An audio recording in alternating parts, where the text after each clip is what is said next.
नमस्कार. नगर परिषद अकलूज यांच्या आगामी निवडणुकांसाठीच आज प्रभागनिहाय आरक्षणाची कार्यक्रम होता आणि त्यानुसार आरक्षणाची सोडत आता नुकतीच टाकण्यात आलेली आहे आणि त्याप्रमाणे जे प्रभाग आरक्षणनिहाय निश्चित झालेले आहे त्याची माहिती मी आता आपल्याला देते.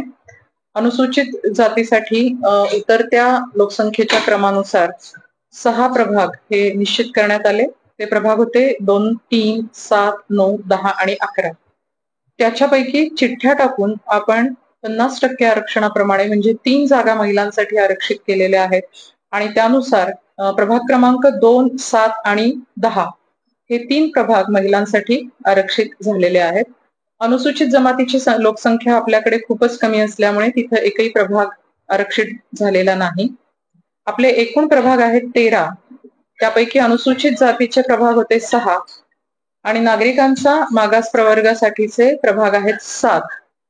अनुसूचित जातीचे 6 प्रभाग आरक्षित झाल्यानंतर जे शिल्लक राहतात 7 ते सगळेच नागरिकांचा मागास प्रवर्गासाठी आरक्षित झालेले आहेत आणि ते प्रभाग आहेत 1, 4, 5, 6, 8, 12 आणि 13.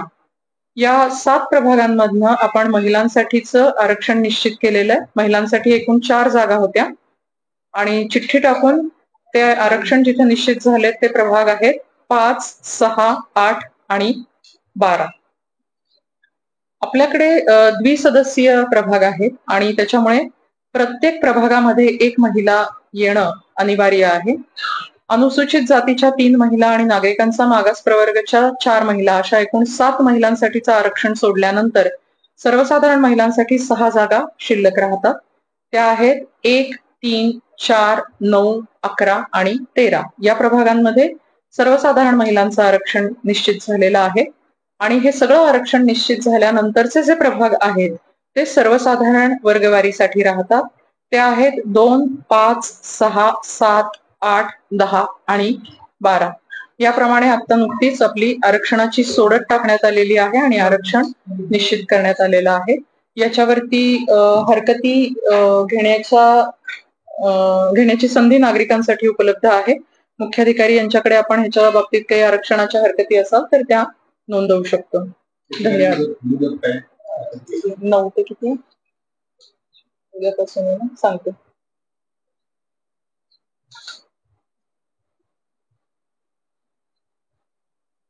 आणि हे आता बाहेर पण आपण प्रदर्शित करूया. त्याची बाकी पण माहिती प्रदर्शित केली जाईल सीओन कडनं. 9 ते 14 ऑक्टोबर या कालावधीमध्ये हरकती नोंदवता येतील आपल्याला. आणि 9 ते 14 ऑक्टोबर आणि अंतिम जो आहे 28 ऑक्टोबरला त्याच्यावरती अंतिम प्रसिद्धी असणार आहे. धन्यवाद.